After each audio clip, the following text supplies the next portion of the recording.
God is good. Wait, you ready? Because I'm about to tell some drama about Tyra and what the casting and what they did that was horrible.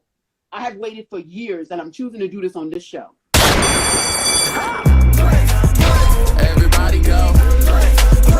Everybody go. Everybody go. Everybody go. Everybody go. Everybody go. Everybody go.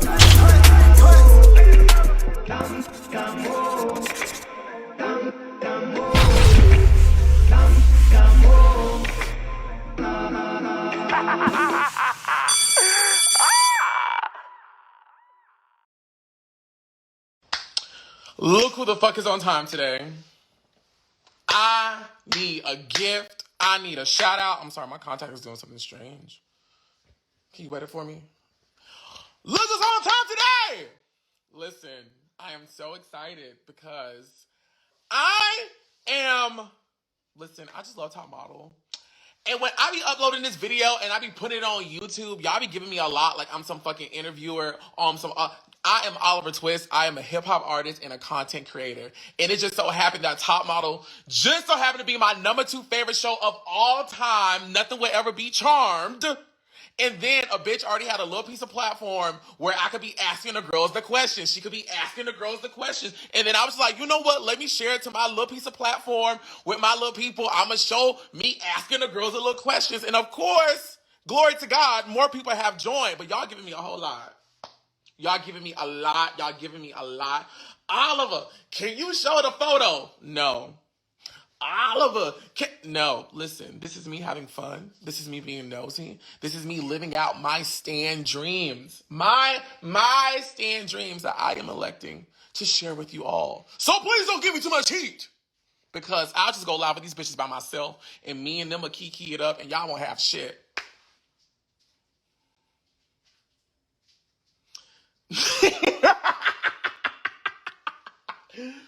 Now that we've gotten that out of the way, I have the pleasure today of interviewing Cycle 1 of America's Next Top Model, the Ebony Haith. Now, I'm going to pull out my other phone because, no shade, I think Mama may have let her know that I am live. Is she watching right now? This isn't her. Oh, she's here! Okay.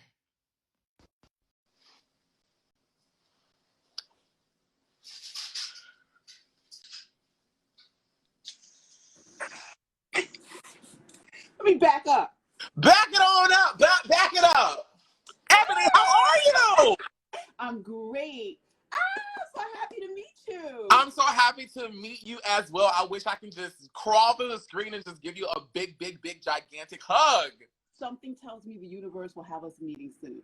Yes, because there's no way that me being a little kid when Top Model came out, you are Cycle 1, so that's 2003. I was like 6 or 7 years old, so there's no way that I would have known the universe would even converge to give us this moment. So who knows what else can happen?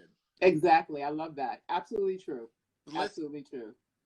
So I'm excited to hear these questions, honey, because you are something else. You think so? Yes. In a fabulous way. I think one of the things that is so important and pivotal in this time, where we are all, no matter what culture, religion, skin complexion, belief system, there is an essence of trying to find truth and be truthful within yourself and express your personality. Yes. And to see authenticness in anyone, to me, is fabulous.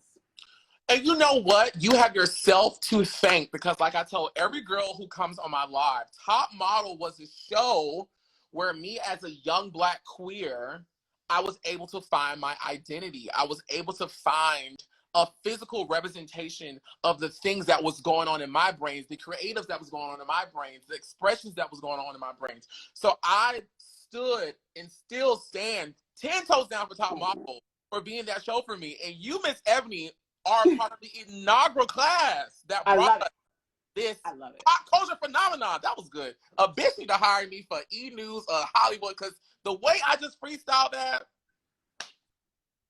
You know, I really appreciate. What'd you say? I said the way I just freestyled that whole spiel, someone needs to hire me to do correspondence. Okay, it's coming, honey. It's coming. Don't you worry about it. You know, and that's just it. It's a sense of when something is authentic to you and something is impacts you. When you're speaking, it's so fluid. It's so clear. I must say, you know, it took me many years, and I'm so thankful to the fans that have reminded me how I've impacted their life. I think there have been times that, just like in anybody's life, up and downs. And, you know, I was somewhat of a foster care child and was adopted, but I had my great grandmother for a very short time period. And my great aunt did the best she could. But I was so busy raising 5 brothers and sisters, it was kind of difficult for me to sit still and enjoy being young and youthful. So I remember being on this show and not even paying attention to how it was going to impact people. I knew that I was going to impact somebody, but I couldn't understand the volume of it. And even today, it still surprises me, and I'm humbled. And a lot of the difficult times, I've had people say the most amazing things, how I've impacted them and how I've changed their lives. And it's not just it's everyone on the show. Because if it wasn't for everybody else, I wouldn't have been there. So I definitely appreciate every compliment. And I'm so happy that I'm able to impact people's lives, like yourself. Still impacting people's lives. Listen, so I do my normal spiel. The people who watch and who have been following me on this journey, which started off as me just like being nosy, and then it turned into like this whole thing now. But I normally go back and I binge watch the show just to, you know, refresh my brain and, you know, have it fresh in my brain. Cycle 1 may be like my favorite cycle now. Y'all were a hot freaking bubble mess. I said, who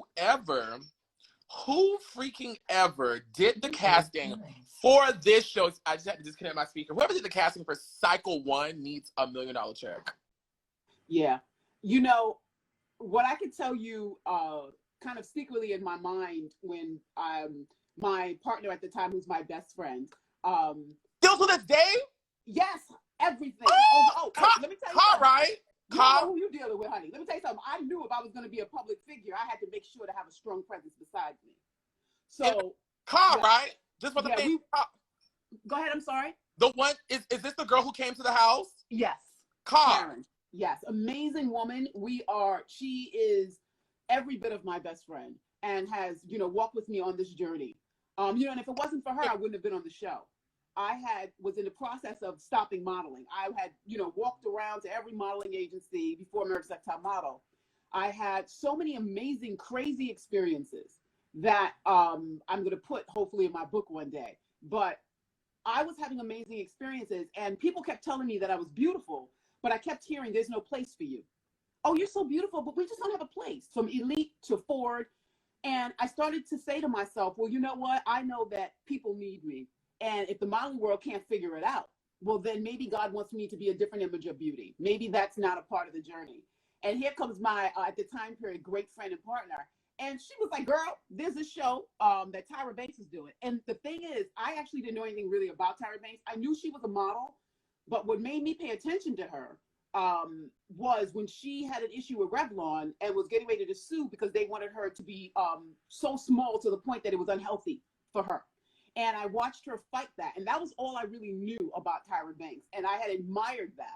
So when I was getting ready to give it up and I was like, I'm done. You know, I know that I have a beautiful presence. I wasn't really looking at my features as being the most beautiful. That wasn't important. I knew that I had something beautiful to offer. And I kept getting this door being closed. And when she told me about the show, I was like, this could be interesting because this woman was walking on a road of trying to see where her power was in making a change. And when I heard about the show, I kept saying, no, that's all right. And then one day I just turned around, looked up at the sky. I must have been in the park, and I didn't realize it was the last day to send your video or to audition. So, honey, I looked up to the sky and I said, God, look, okay, I'm going to send this video. And if you allow me to get this opportunity, and even if you don't, I'm going to be an image of beauty. But if you allow me to open up the doors to becoming a model, I will constantly fight for people to be their authentic self. I literally said that. Yeah, I said that to the sky. I go home to Karen. I'm like, girl, let's do this video. So she jumps up and said, what you mean? Today's the deadline. We got 4 hours. I said, let's go. So we ran, got the videotape. I get to the post office, and as we're getting there on traffic on 34th Street in the middle of Manhattan, it's going on like 8 o'clock. The deadline is literally 9 o'clock. You got to have the posting on your mail to say just before that time for it to be entered in.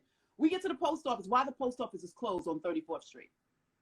You know, if you know what New York looks like and you know 34th Street, the post office takes up 3 blocks. So we get there, and my partner today says, "What are you doing, Ebony? The store is closed." And she's just trying to, like, she feels the sadness that I feel. But I kept telling her, I know I'm going to be on the show. I know that I am meant to be on this show. So I get to the door, everything is black, and I just knock on the glass. Nobody's there. My partner's looking at me about to cry, like, oh my God, look at Ebony, hoping, so full of hope. I knocked on that door, darling, out of nowhere. I walk away, but I still had this feeling like this doesn't make any sense. And this black man, honey, opened the door up and said, "Excuse me, girl. I don't know why I'm still here, but apparently I'm here for you. What do you need?" So my great friend's mouth is dropped open. She just can't believe it. So I walked right up to him and I said, "I cannot tell you anything." I said, "But I can tell you this. My goal is to inspire the world. I need this video sent out today. If it's not sent out, I won't have an opportunity." He says, "Don't you worry, baby girl. It will be sent out. I wish you all the luck." And 7 days later, on the 7th message was Tyra Banks. Hello? That almost tear up. That is so beautiful. You Yeah. know, I'm always talking to, like, the people who follow me of just about, like, when you feel the universe tugging at you and you can feel it converging, you don't be afraid to lean into it. And the worst thing someone can tell someone is no. That's the worst thing someone can tell someone is no. Do it. Go try it. You will never know unless you do it. And that is so freaking beautiful. Yeah. So I'm watching the show. So of course you get inside the house. 7 days later. 7 days later. 7 days later. Listen, I'm watching the first episode of Cycle 1 of Top Model. And Ebony, you know you have a lot of firsts for this show. Can I run them down? Please do, darling. You have a lot of firsts. You are the first Black contestant that spoke. Did you know that? What? Say that one more time. You're the first Black contestant to, like, speak on the show, to, like, have her, to have a package. Yes. You were the first girl to get a photo. At least that's how they edited it. Like, yes, you were the first call out. You were the first lesbian or LGBTQ identifying person on the show. And then you were the first chocolate girl, unfortunately, but still iconic, to go home. I was like, Ebony is sickening. Oh, yeah. I definitely, you know, I have to say, once I was on the show and Tyra called me and was on the answering service, I won. That was, like you just said, being the first and being Black, and you even said, unfortunately, you know, there was obviously a lot of unfortunate things that occurred in the sense of the way. I said that we are going to talk about. Yes. And I like to use the old version of the Cosby Show. When Cosby met one of his daughter's future husband, right? Mm-hmm. So she decides she's going to marry this man in a week. So this is the first day that she introduces this military man to the Cosby, to her mother and father on the show. Mm-hmm. And she tells her father, "Yeah, we're going to get married next week." And he's like, "What? We just met him."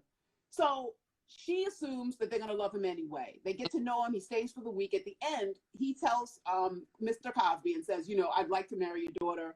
What do you think? How do you feel?" He says, "Well, you know, I actually really like you." Right. He said, "But the issue here is the way you were presented." He said, "You're like a steak." And he says, well, he goes, "You like steak?" He said, "Yeah, I like some steak." He says, "You're like mashed potatoes with chives and gravy." He said, "Ooh." He said, "Doesn't it sound good?" He said, "Yes." He goes, "With some extra greens, that collard greens." He says, "Oh, that sounds delicious." He said, "But let me tell you what my daughter did. Instead of getting a plate, she went to the garbage, turned the top over, and put that meal right on and presented you."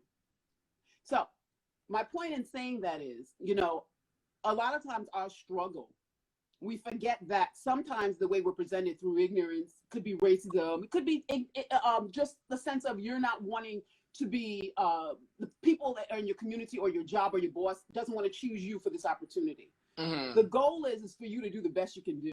Do the best you can.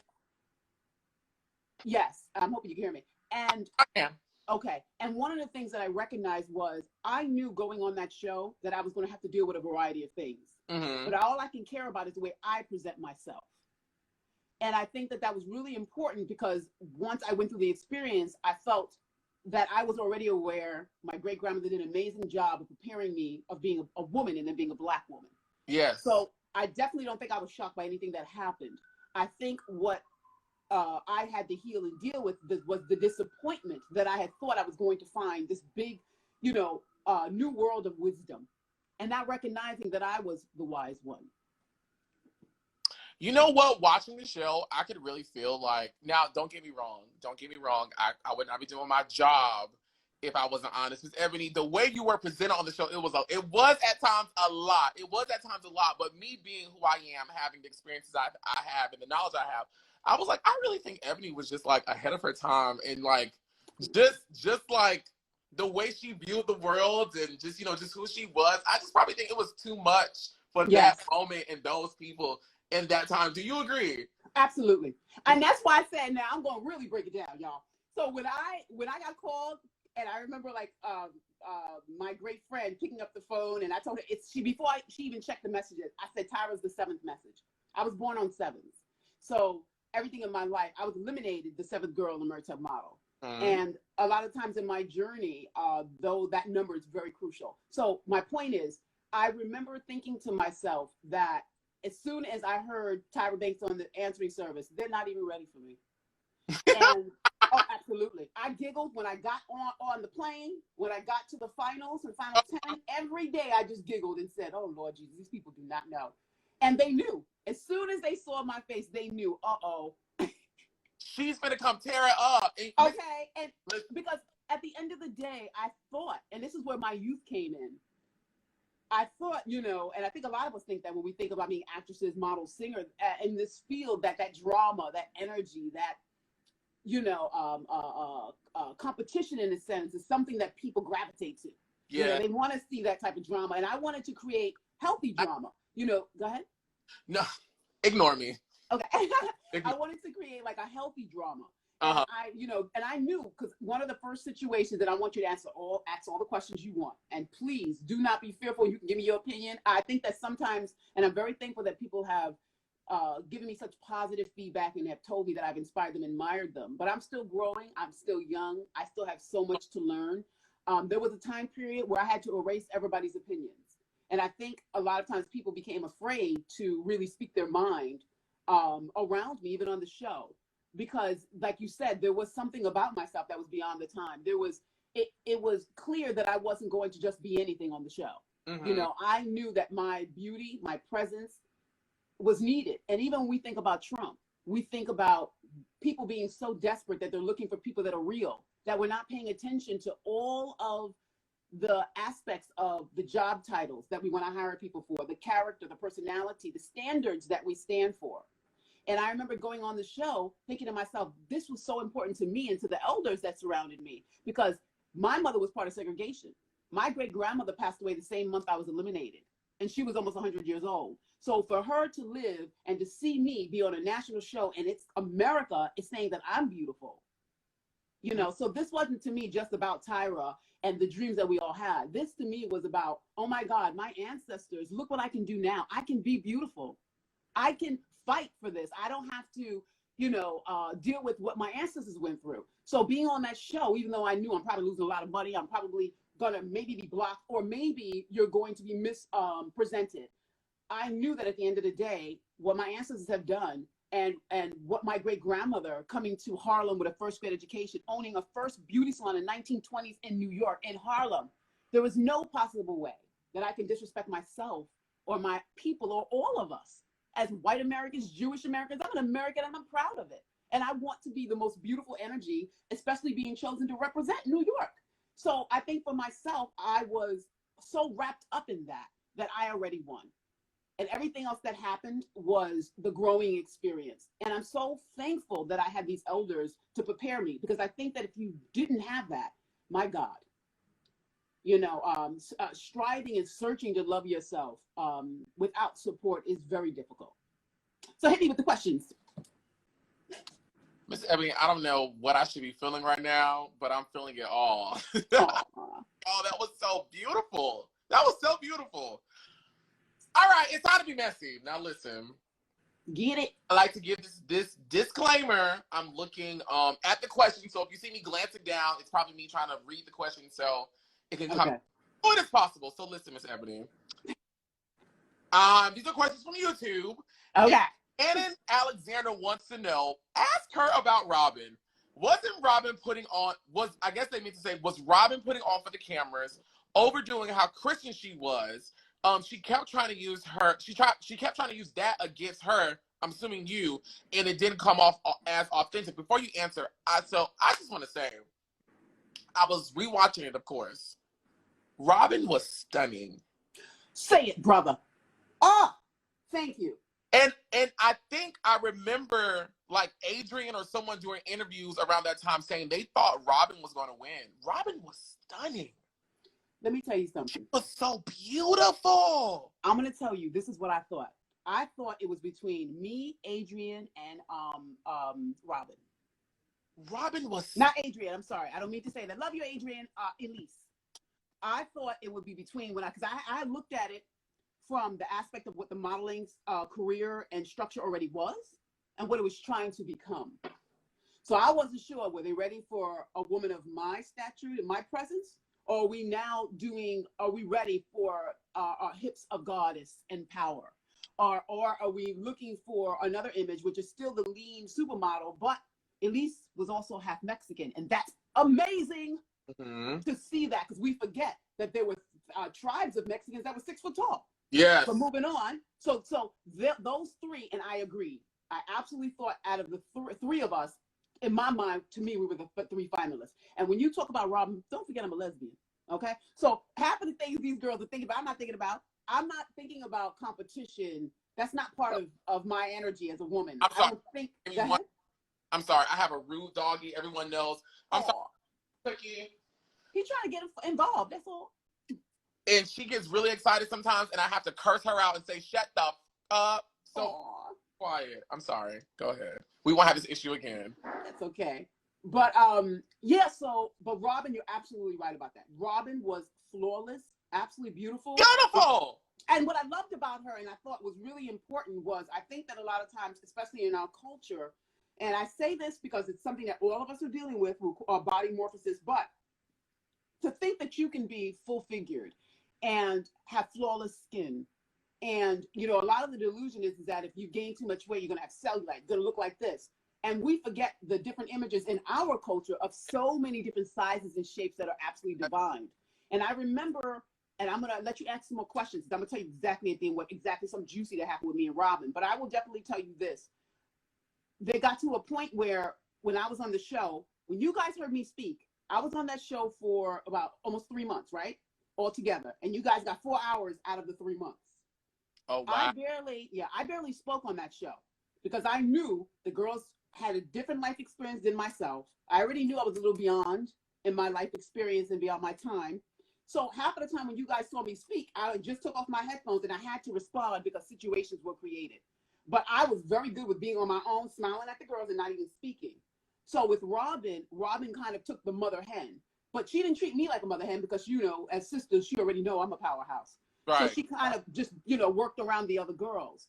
So it was kind of interesting for the first 2 to 3 weeks. Me and Robynne barely spoke. And it wasn't a negative. It was like, hey, sister, go ahead, do your thing.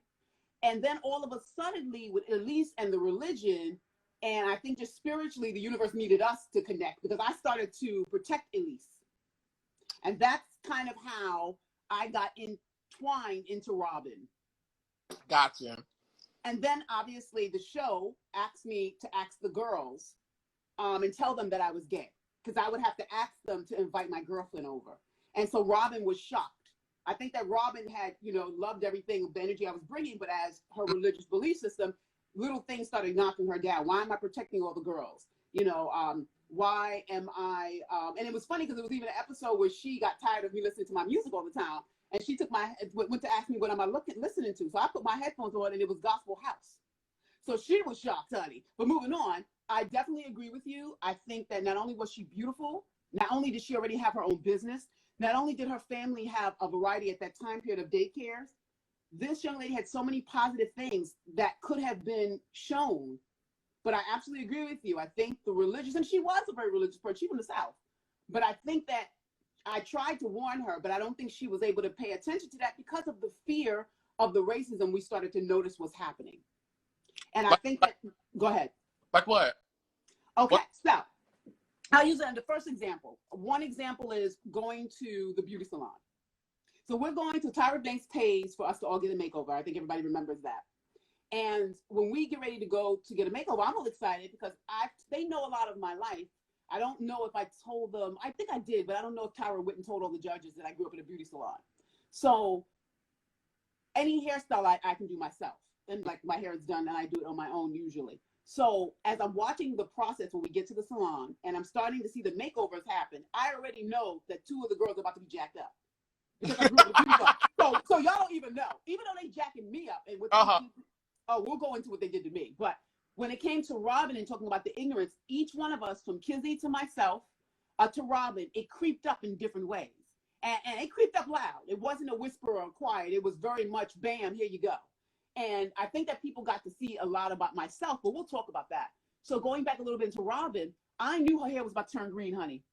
So I'm sitting here thinking to myself, this is supposed to be a top salon in New York. And everybody that's working there is getting nervous and afraid and doesn't seem to know what they're doing. I don't think they expected. Maybe they didn't expect 3 black girls. I don't know. So, but this is supposed to be one of the top salons. So as we're there, I'm seeing the process happen. Robynne's spirit is getting worried. And instead of it being, and I really wish that I could have been more honest about this, but they were doing something so disrespectful to me that I had to pay attention to my journey. If it wasn't about that and I knew that God needed me to focus, normally I would have been there checking everybody and I would have checked the owner at that salon. But what occurred, as I'm seeing her hair getting jacked up and I'm seeing everything that's happening, they got so afraid because the girl's hair was turning the wrong color. They got on the phone. I've never seen nothing like this, y'all. They got on their emergency phone and all you hear them do is, we need him here now. They had an outsource because everybody that worked there was black and one woman was Asian, if I'm correct. I mean, everybody that worked there was white, Ivy descent, and one Asian woman. Out of nowhere, here comes this fierce black man with a suitcase.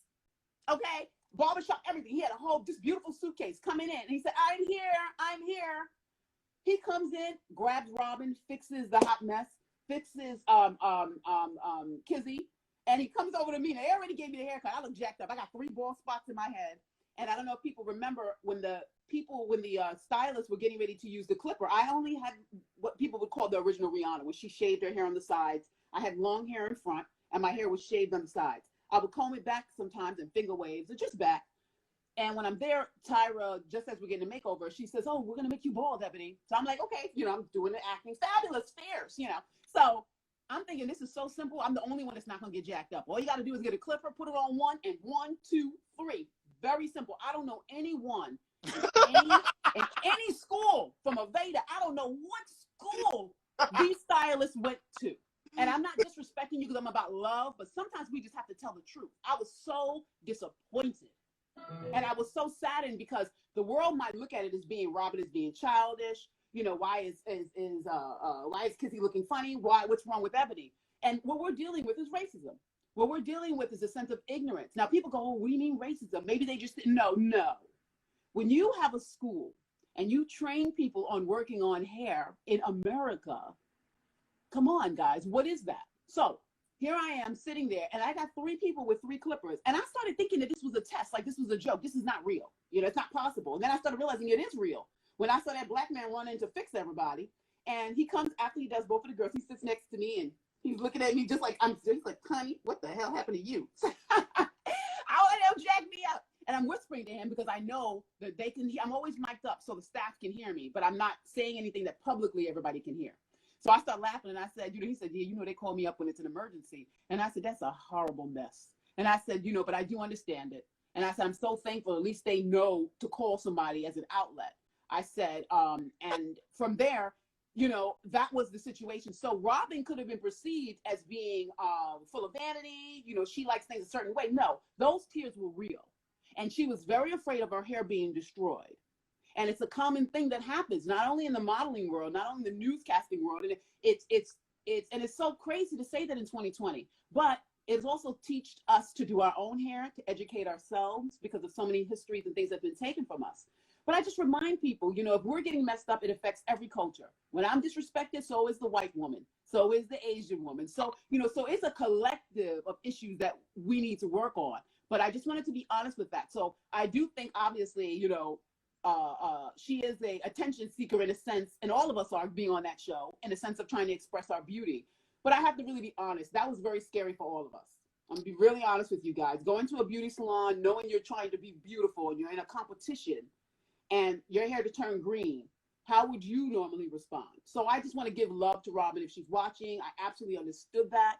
You know, I know that later on, she might not have understood that and knew how to express that.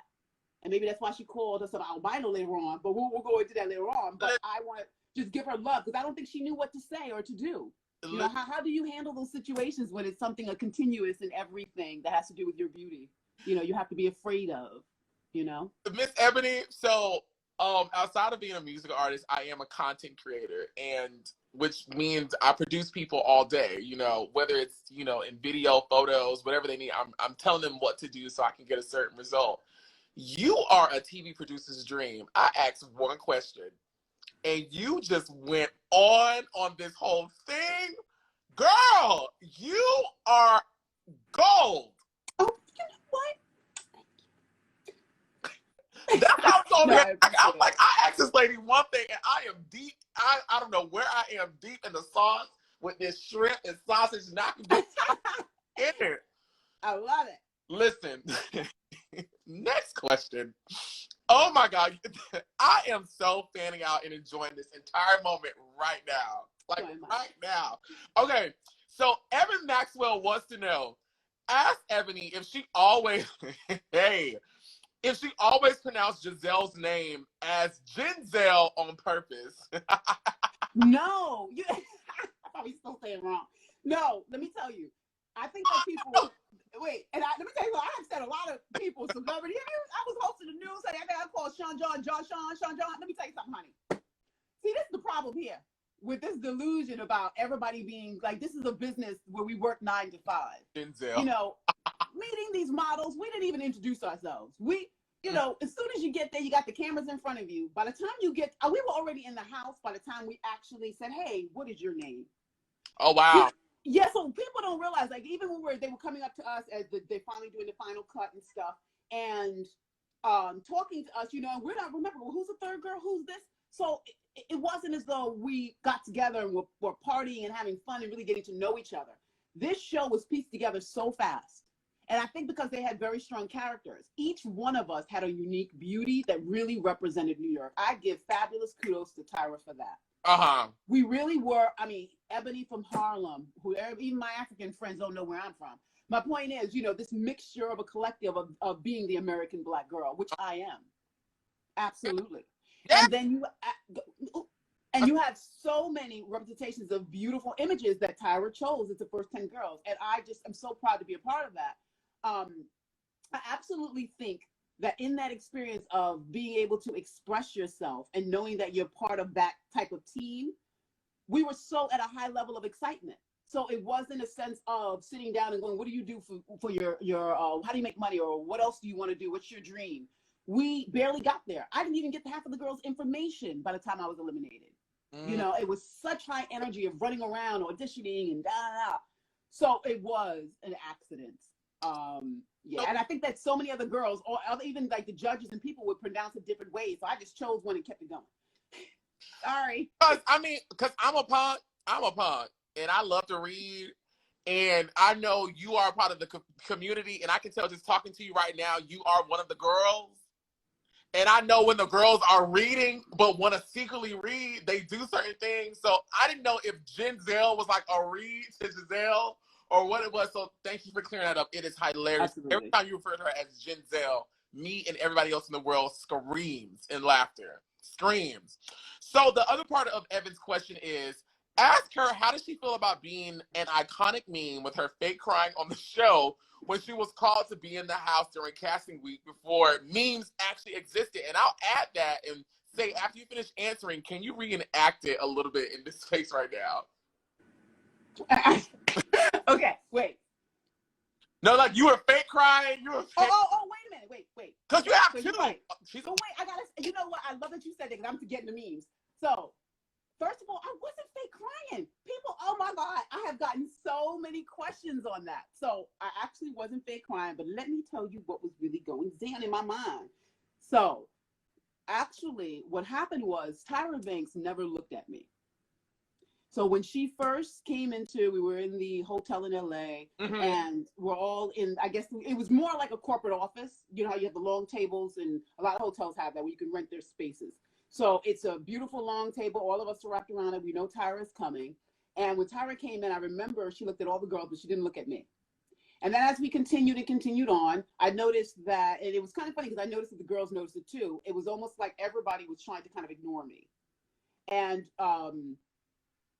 when that was happening, I remember the first time I had my real interview with Tyra, and everybody saw it when you first walk in. They ask you to walk, and then the first thing Tyra said to me was, "How do you feel about telling the world you're gay?" And that was kind of like the first real sentence she said to me. And I think my response was something like, "Not a problem," you know. I think for myself, when I first heard my name, I was about to cry, like, thank God. And then I got mad at myself because I recognized that as I'm watching people ignore me, pretend not to see me, I know that that's been a part of my life being younger. And for whatever energy I was carrying, it was almost like, you need to know you're fabulous, or you need to know we see you, but we're not going to tell you. And I guess I was leading up emotions to, you know, we're at a modeling show. There's no reason for you not to pay any mind to me. Aren't I here to be a beauty image? Right. So it was very, and that's how I knew, okay, here goes this game again, that I'm going to win. So when she said my name, it was like the first time everything came into equilibrium. And when I heard it, it was like, I went to breathe. That was almost the tears. I was like, oh my God. And then when I did that, I said, well, what the hell am I worried about? It was like all the sisters, Harriet, everybody was inside of me. And they would just like walk forward, and I walked forward.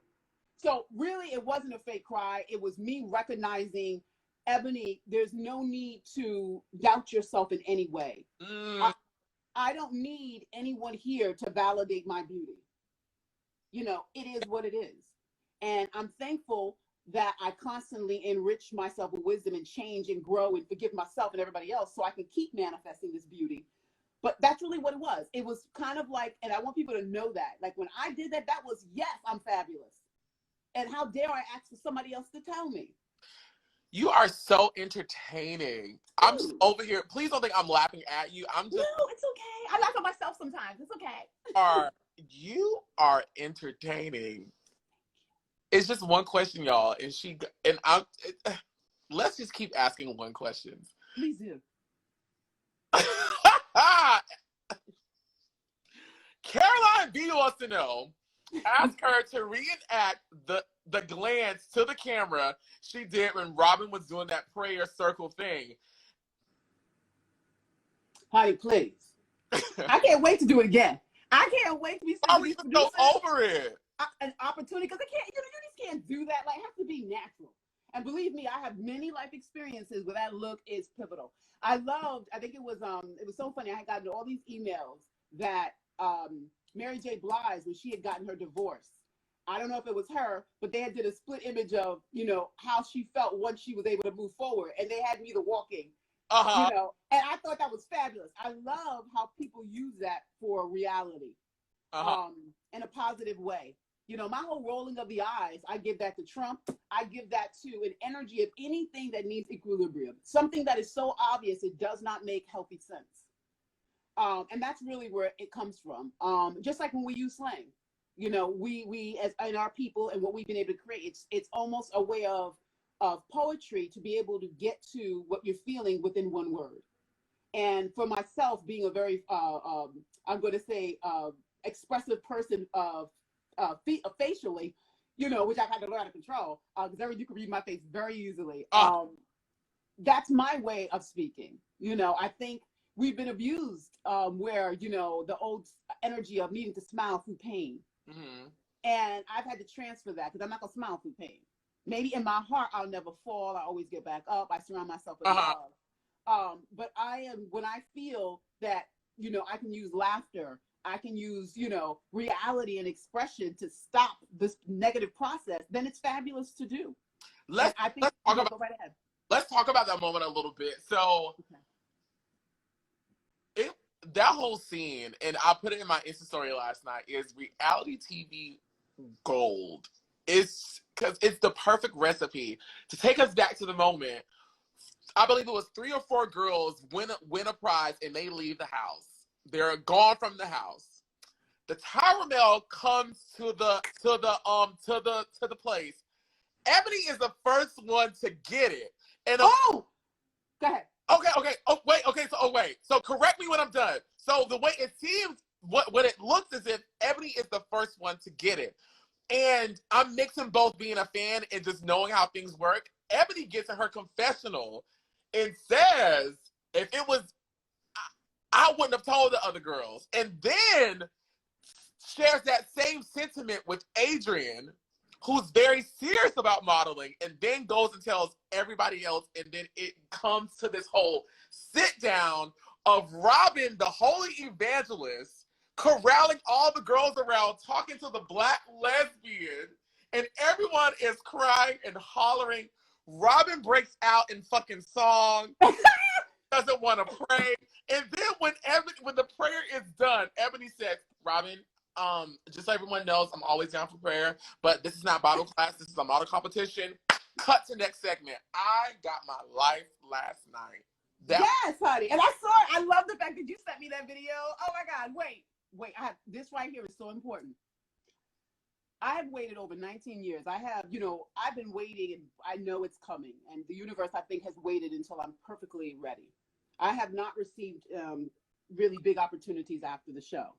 It was the last almost 20 years has been re-showing my face. Mm-hmm. I think that a lot of people believed my skin texture was too rough. I think they believed I must be an angry black woman. And I'm just telling you from other people's opinion, fans. I don't know what people think. But that doesn't matter to me. I know, that I am multi-talented, from singing to there's nothing I can't do. And I think that it comes from me being an artist and that's part of the journey I'm meant to have. I'm no better than anybody else. But the one thing on this journey, and I think in life, sometimes tribulation or struggle can make you forget your own gifts, could make you stop your dreams and not manifest these things.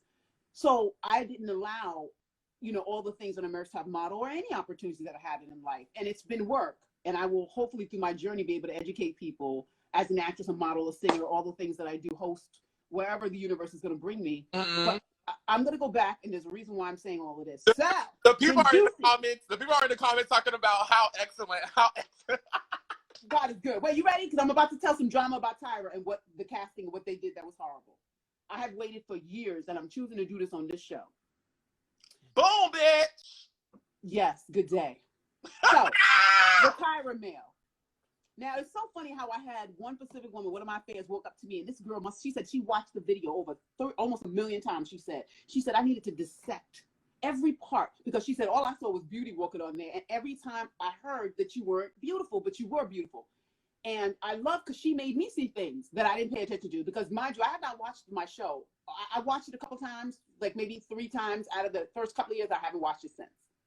So there are a lot of little things that my fans remind me of. So here goes the Tyra Mail. Now, the reason why I've kept quiet about certain things is because I believe that Tyra Banks deserves redemption for the things she's been through on this journey. I think that one of the reasons why all of us have dreams and we fight for them is hopefully to be successful. But just because we had a hard time and things weren't perfect, it gets to a point where you mature and you learn, and it's time to be careful about your actions, and you can't blame the way other people treat you. When you take responsibility to take young girls and inspire them, even the things that are negative that they might choose to do, it becomes a part of your soul. It becomes a part of your journey. Yes. So there is no excuse to me for certain things when it comes to holding somebody back from a positive future or presenting somebody with dishonesty and lies. That is something that's just not acceptable. And the truth will always prevail at the end of the day. You don't have to drag somebody underneath the bus. And that's why I said I have been so patient and waited all these years on purpose. because I needed people to get to know the real me. I wanted people to know that I really do come from beauty. And I've been through hard times, foster care, abuse, all things you wouldn't even imagine. I've been to over 14 schools. You would not. I've been almost killed twice. If I told you the stories, which I will in my life stories. So all of this that you see here was a masterpiece of the creator. I should not even be here, and I should not even be as confident as I am. But there is something that was created in me to hold on, and I'm so grateful for it. So now within holding on and dealing with this that made me very disappointed. So I'm on the show, and I'm the only girl that's from New York. Remember, the show is in New York. So Tyra was allowing us to get mail from our family and friends. And only about 2 or 3 of us, like one had a boyfriend, another one had a mama that was like, you know, treated them like they was 5, so called every 5 minutes. For myself, I had my partner, and my partner didn't live that far away. So she would send me mail. Thank you to all of you. So just reading some of the comments. So basically, those for me. It better be for you. I'm playing. I'm joking. I'm joking. Let me give you 2%. So wait. So now here I am excited because every week or so we get mail. And now I'm on the show for what's like the third week now. So now, you know, you're starting to miss. And mind you guys are getting me on the 3rd week, but it's already been 2 months because we had started the process in LA first. So now we're running out of products. I ain't got no shea butter. Honey, I don't have. Oh, I'm sorry, I can't hear you. I remember that. Y'all went. Yes. We got to get to that. We got to get to that. That was deep. So, any result of this situation, here goes the end of the week. I'm hoping I get a letter from my girlfriend. And my girlfriend, because you know how love is, you get the little cards, it's usually in red or pink, and that's what she would usually send me. So here goes the directors and the cast. We had just lost a competition, and the girls were going out to hang out with Wyclef, if I'm correct. And when you are on the show, we were isolated. So if you were to go on the elevator, you couldn't just go on the elevator. We had to walk down a couple of flights and then get on the elevator. So nobody wants to do that. We're on like the 28th floor or something. So my point is, when the casting and the staff comes up to us, the girls just left. It's only like 4 of us left, and the rest of them had won. So we're there, we're getting ready for bed and stuff. And the casting comes up to me, or people that work for Tyra, you know, they come up to me and they go, "Oh, but you have mail," and I'm so excited because yes. And I pray to God when I'm meant to tell you guys this. So, and when you read my book, you'll get more of it. But I'm just going to give you this for today. So, I'm thinking this is my girlfriend's mail. I am so excited. My mother and my great-grandmother always told me this. When I first was adopted, and I was 5 years old when we first met, and for 2 years, they only were able to visit us until they finally were able to adopt me and my 5 brothers and sisters. And I never forget when she looked at me, she said to me, "Ebony, you are not a little girl. You are a reminder of who we were, are, and will become." And she said, anybody that looks at you, they will not be able to lie to you. And when they do, they won't be able to look you in your eye. Now, when you're about to get adopted, you remember everything in that moment because it's such a blessed moment to be loved. So I remember that all my life. So when they went to give me this mail, the team and the gentleman that went to hand it to me, none of them were looking at me. And it was weird because he handed it to me with his head down like this and gave it to me. And so I'm just about to open it, and I go ready to open it, and then all of a sudden, I look up, and everybody's head is down, and I realize they're tricking me. It's Tyra mail. Yes, boo-boos. So disappointed. So I stood there, and it was an amazing moment because everybody was silent. I didn't walk away and pretend. I stood there, and I looked at each one of them, and I didn't say a word. Yes! Terrorize! There. So then, I was and I did the emotions, and I'm already noticing the ignorance and the racism is clearly there. And this is, I don't want people in this industry, you get so nervous about talking and being honest because you think that people are going to say, okay, now everybody's just going to be a black fighter. Everything I'm saying affects all of us.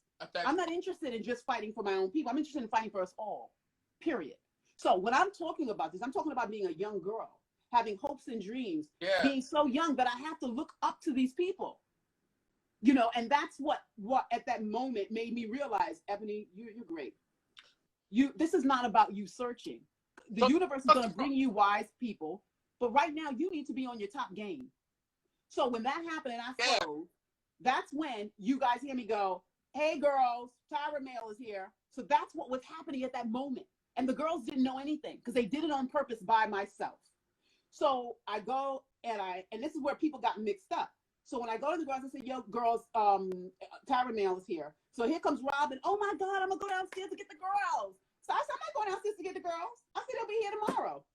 I mean, they'll be here tonight. We'll let them know that tonight. Oh, we'll wake them up in the morning. That's what I said. They, of course, they didn't show that part. So ending result, Robynne and Kizzy, now we're mic'd all the time. And I think that I was so young, I had to be wrapped up and taking care of me. Where I wish, and I don't wish, things happened the way it was supposed to, but it would have been different if I would have gotten the two sisters together and said, girls, let me tell you what I just went through. But everybody has a different spirit, and the girls were all in their own delusions. I had such a life experience that I knew I couldn't break to heal them. You can bring people to the water, honey, but you can't make them drink it. And it's not fair to me to interrupt their learning lesson. So for myself, I was just like, okay, here goes the game. So when I go out, Robynne and them, they don't know what just happened. So Robynne goes, gets her coat, and I think I said something like, you be the saint, or something like that. And she went to run down and tell them, but they were going to be back in 3 hours. So, it was like almost like a golden loophole for those in the reality to create. Yes. Did you get? And I knew it. And I tried my best, y'all. I was trying my best to block all of the, all the fists coming my way, but they got me good. So, and then I realized I couldn't be that angry black girl and start telling, oh, look what the casting did, because I signed up for this. So no, I'm not gonna sit here and blame them. They know what they did. And in years comes, the truth will come out. So here it goes. So when Robynne realizes and gets the mail and everything, I wanted to tell, but I knew that it wasn't the appropriate time. And I knew that was something the universe was gonna have to take care of. So when Adrienne came in, she was asking, and I was trying to give her pieces. And I was like, well, honey, look, I got this mail, but y'all lucky I'm even telling y'all. But it wasn't because that was my spirit. It was to tell Adrienne and them, pay attention. If you can't even trust me, and I'm the only one on the show helping you, warning you, pay attention. But they couldn't pay attention to the subliminal messages. They weren't there in that level of spiritual sight. And it doesn't make them any better or less than me. We just have different life experiences. So I knew that I was being treated horribly, but I just said, I have to sacrifice this. It's not about me. It's about the little girls and the boys that are watching. And I had to hold myself together. Because let me tell you something. Tyra will tell you, I never slept. Every night I would go into the bathtub for hours, because it was just so much happening. There was no way I could rest. So, and it was like every side, something was happening. So that's actually what really happened. So when Robynne couldn't catch on, and that's okay, because she's in her own thing she's dealing with, the way they're coming for her. And it was hard to say, and I'm going to tell you guys, would be really proud. And this to me is the most proudest moment of the whole show for me, but you guys didn't get to see this.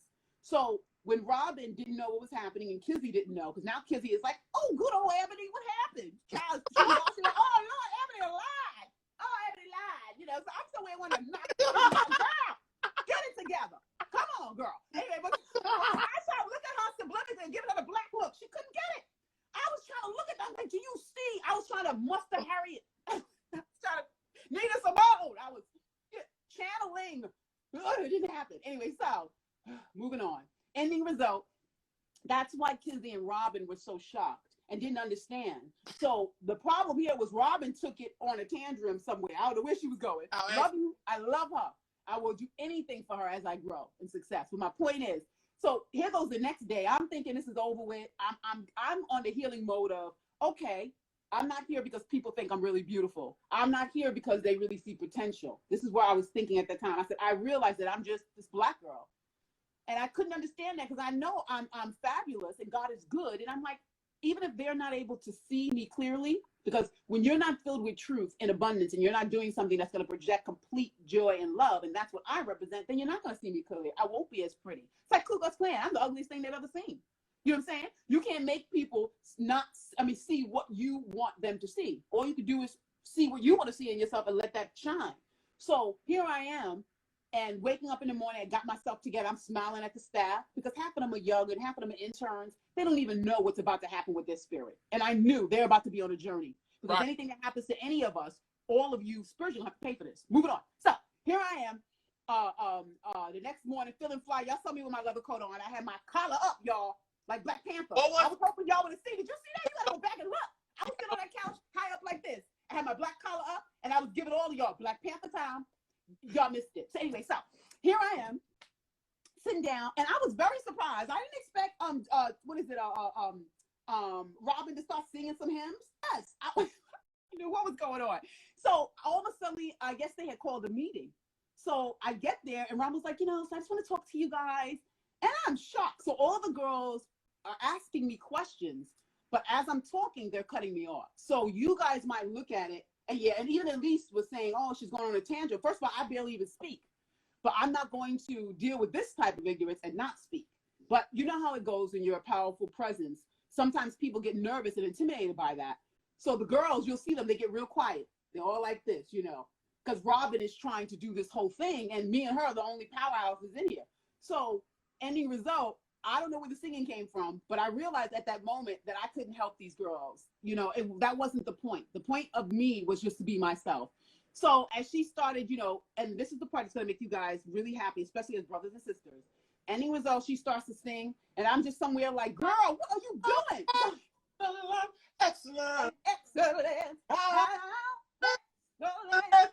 Yes, girl, she was hold it.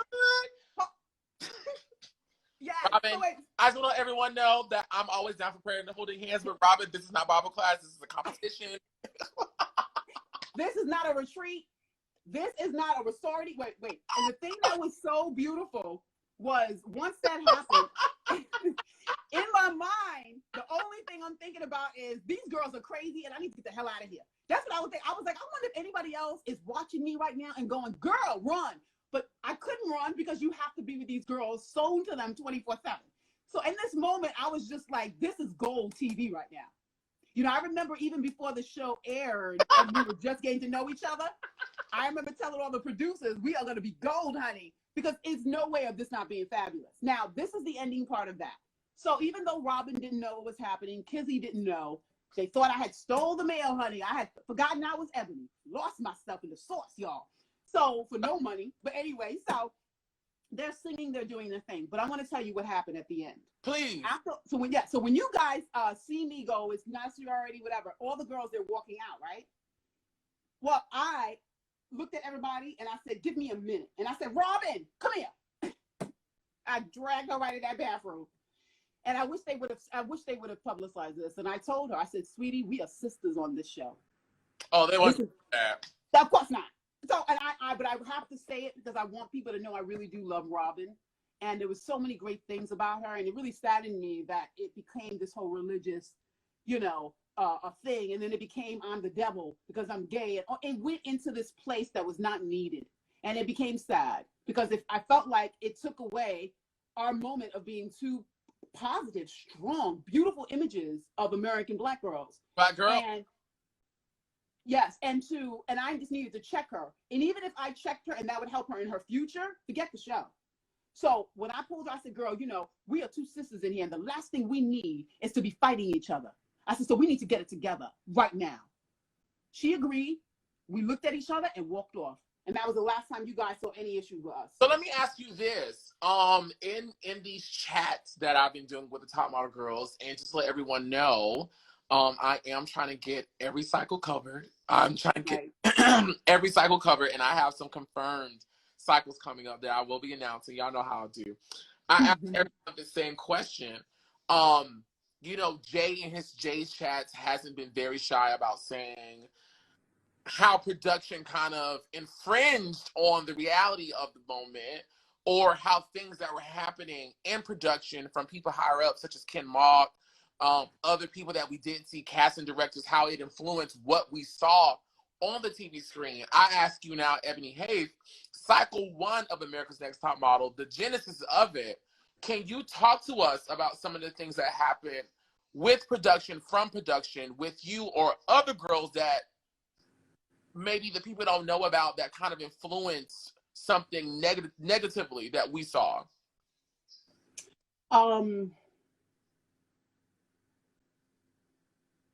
I think I can't really speak for the other girls totally, because I think that I can tell you visually, I saw when it came to Robynne, I understood why she was very nervous.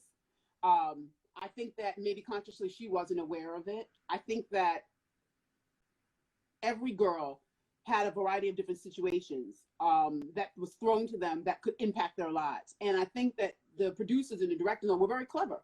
We're young girls. You can easily see where we're strong, where we're weak. I think for myself, they got it backwards. For me, it was she lacks, it's so funny. I can't believe she's confident.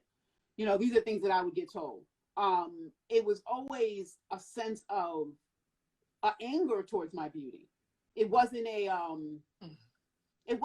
thank you, wow. The only person that did that was this photographer who started screaming.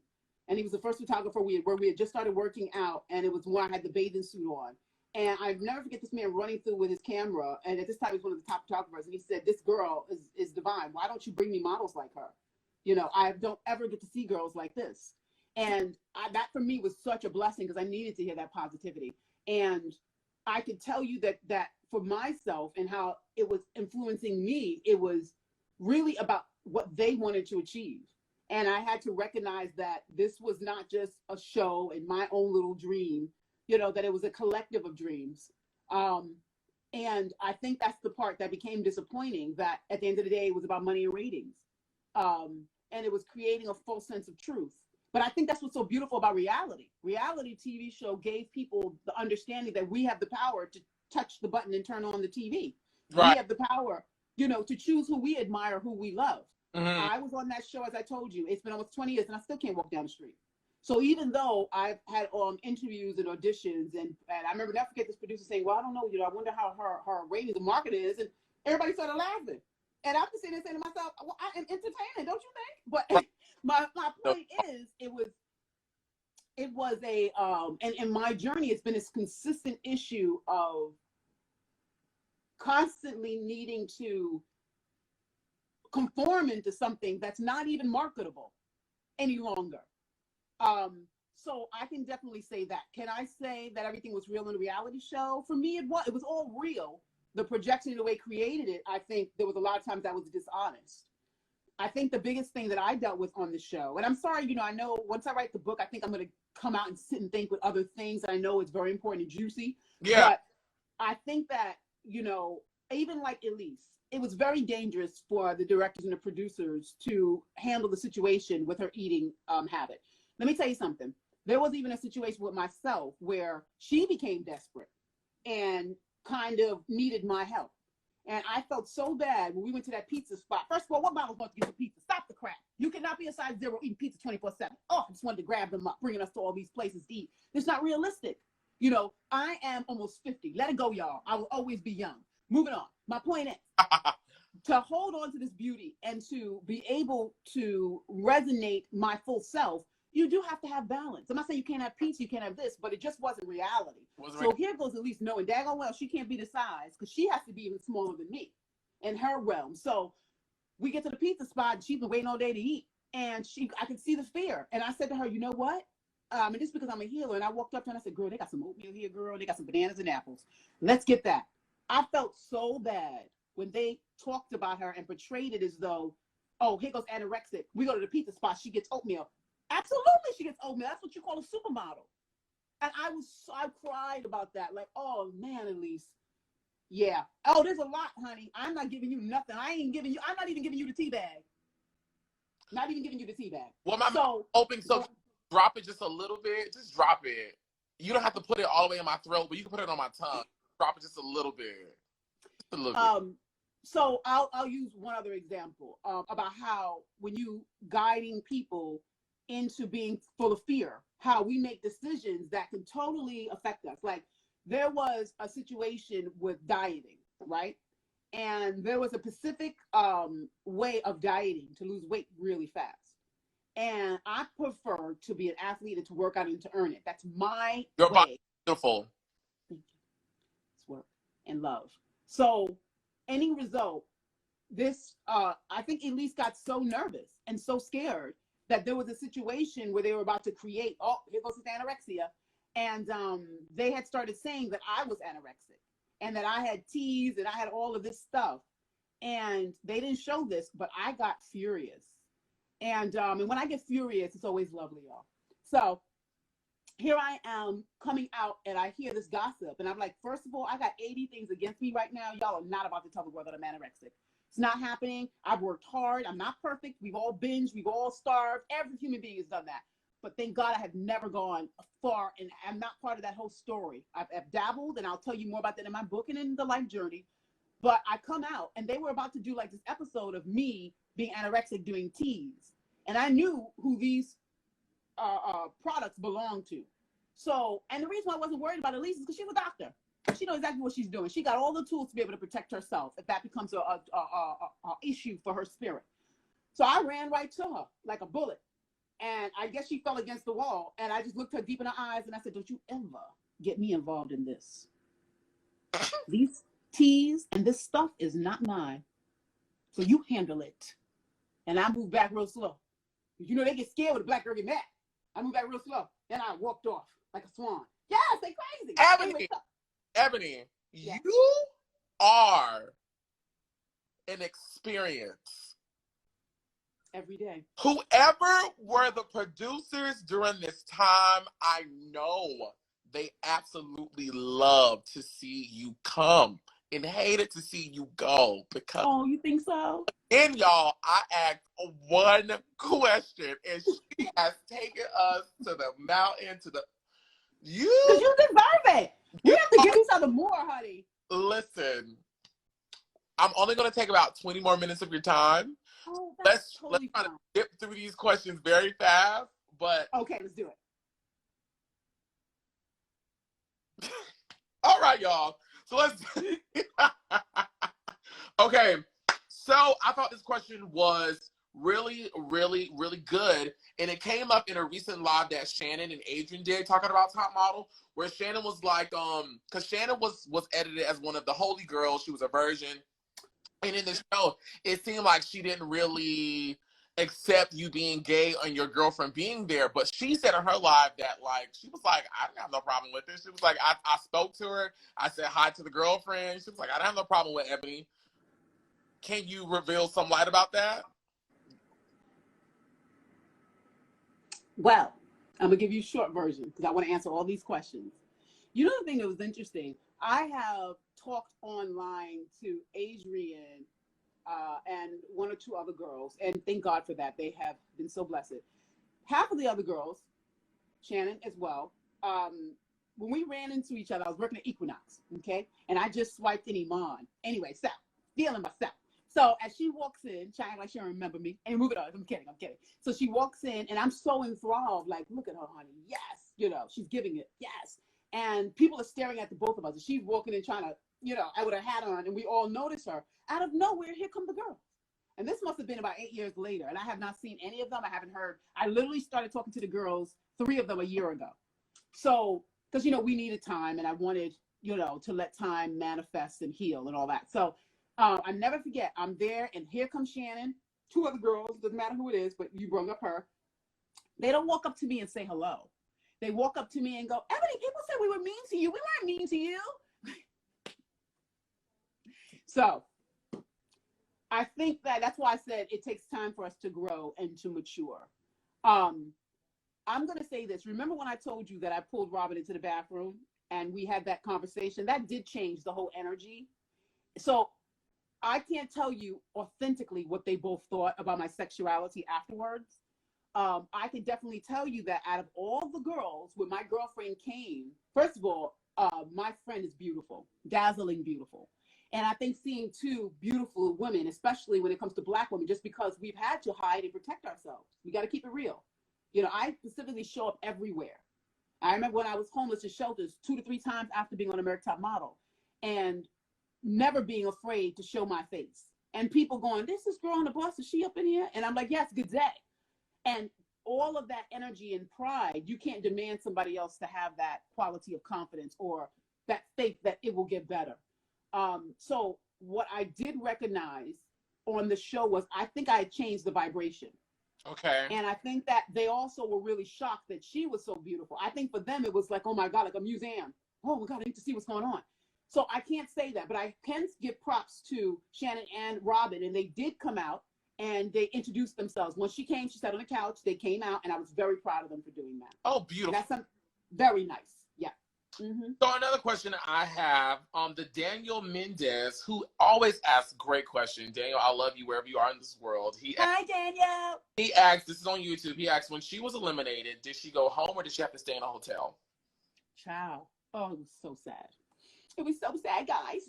So when I was eliminated, you know, it was really, I don't know if people remember, when I was eliminated, at first the girls were like, she didn't even hug us. That's one of the things they said. Well, actually, if you pay attention, what happened was when we get eliminated, usually the girls are right behind you. They're right behind you. You turn. You can't even walk out the door. They give you a hug. You know, you have to walk through them. But I don't know what happened when I was eliminated. It was like the girls knew it was about to happen. All of them, and even some of the people that worked for it, all moved to one corner. Like the doorway. Go ahead, Ebony. So when I was eliminated, yeah, the hell. Anyway, but it was also a blessing for me because once she eliminated me, I went to turn around to give the girls a hug, but I was so shocked at how quiet it became and how everybody had ran for me and was like huddled. And I realized at that moment that I just needed to go. And I remember as I went to walk out, I started to run. I felt like I was running a mile.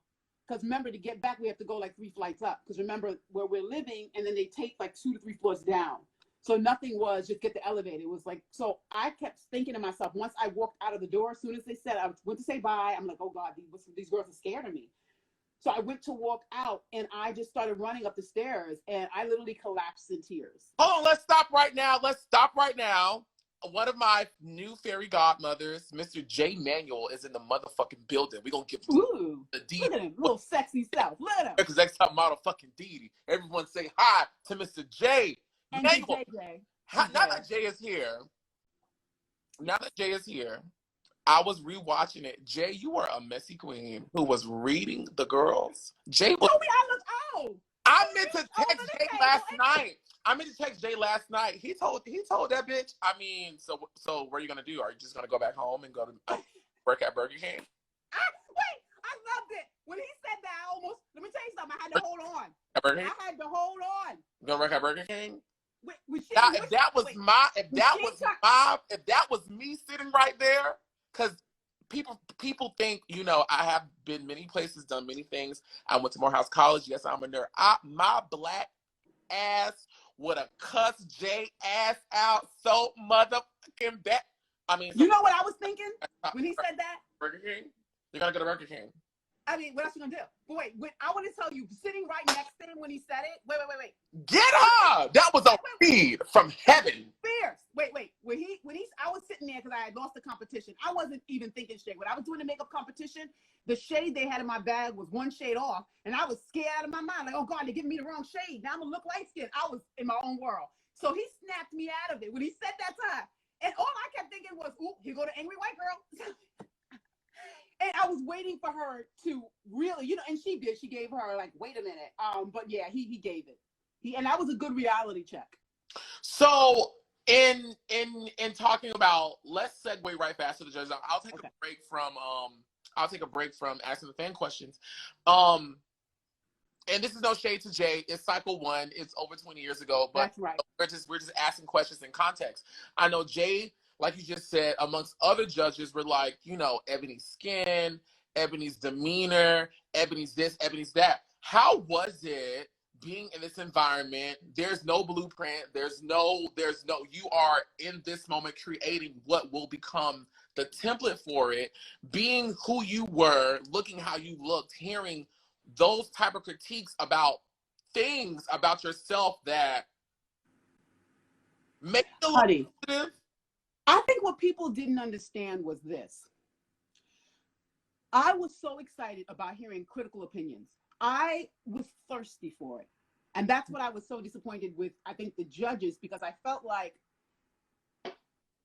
we got so, in my own little mind, being a young girl, I was so busy at first being fun, free, enjoying myself.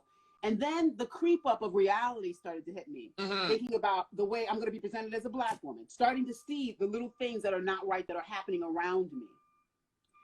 So I realized that my energy kind of changed. And that's why I think even there was a time period where I remember when the judges say she couldn't get me, and I'm like, how can you not get beauty? What? But my ending result of looking at it was kind of me being two parts of myself. There was a time period where I'm with the girls, living the life, having fun, you know, doing what I normally do, and then having the worry of the judges and seeing and not being able to say, am I being taught here? Like I felt when I got on the show, and this was my delusion, I thought I was going on a show and I was going to be taught. I thought it was going to be like runway classes. I thought I was going to learn how to do my makeup. I had became a makeup artist, but I didn't even have a license. What happened was Mac had hired me as a freelance makeup artist because I ended up one day a makeup artist didn't show up, and I beat all the girls down that were going on a runway, and I wasn't a model. And I didn't realize that I had this natural talent of being a makeup artist. So I started, oh, I can't hear you. Can you hear keep talking? I can't hear you. Can you hear me? You can't hear me? I can hear you now. Okay. Yeah. So here I am trying my best to pay attention to the judges, but I was getting frustrated because it was hard to pay attention because of the other things that are happening.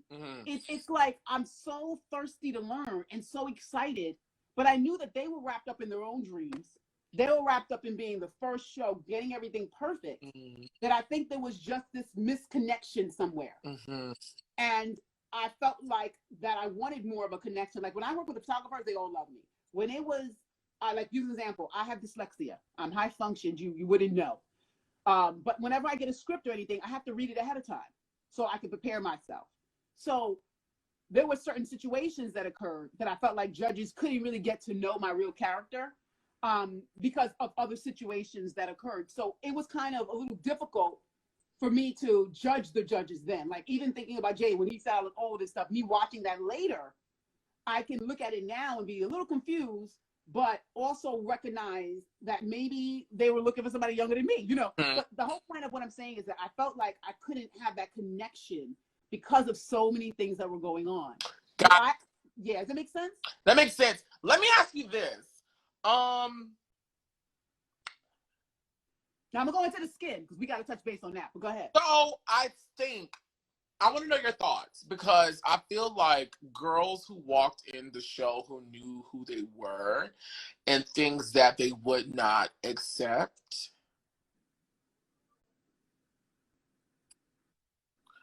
kind of always got like this early on, kind of got like this bad reaction. Case in point, when Yaya season 3 was like, yes, I am a proud African woman. I believe in my heritage, and I deem it a disrespect to put on something that's not real. The way it was presented was Yaya's arrogant, Yaya is mean, Yaya is this. Even though she did have moments where she was a lot, and hopefully I can talk to her one day, Camille from Cycle 2, Camille told y'all, this is my walk, and this is what it's going to be. That's what's going to be. I love Camille. She knew who she was, and I feel like you also knew who you were. Do you think that